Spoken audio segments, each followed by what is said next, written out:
નમસ્કાર દોસ્તો, આજે બોટાદની અંદર ભાજપના કહેવાથી પોલીસે એકદમ ઘાતકી, ક્રૂર અને બર્બરતાપૂર્વક લાઠીચાર્જ ખેડૂતો ઉપર કર્યો છે એવા સમાચાર મળ્યા છે.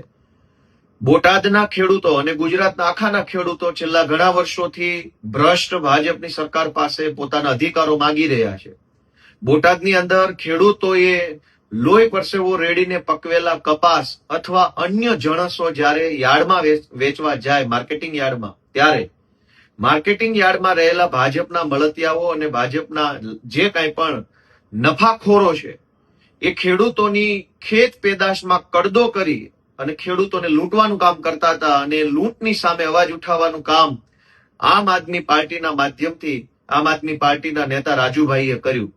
રાજુભાઈ છેલ્લા 3 દિવસથી શાંતિપૂર્વક રીતે એકદમ ગાંધી ચિંધ્યા માર્ગે ખેડૂતો વતી લડી રહ્યા હતા. પણ શાંતિપૂર્વક રીતે લડાઈ ચાલતી હતી, એને ડિસ્ટર્બ કરવાનું, એને ગેરમાર્ગે દોરવાનું કામ આજે બોટાદમાં ભાજપના માણસોએ અને પોલીસે કર્યું છે.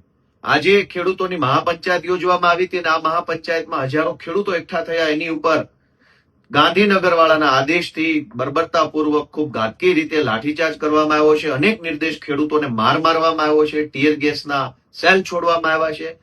આટલી હદે અન્યાય, અત્યાચાર અને દાદાગીરી એ અંગ્રેજોને પણ શરમાવે એવું કૃત્ય છે.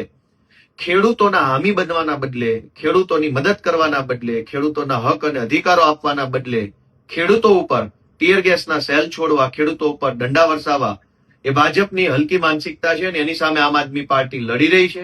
હું સમગ્ર ગુજરાતના આમ આદમી પાર્ટીના કાર્યકર્તાને વિનંતી કરું છું કે આપણે ખેડૂતોનો પૂરી મજબૂતીથી સાથ આપવાનો છે. ભાજપની તાનાશાહી કે ભાજપના દમ દાટીને દંડાના શાસનથી બિલકુલ ડર્યા વગર જે કંઈ પણ આપણાથી યોગદાન આપી શકાય યોગદાન આપવાનું છે અને ગુજરાતના ખેડૂતોને આપણે સાથ આપવાના છે.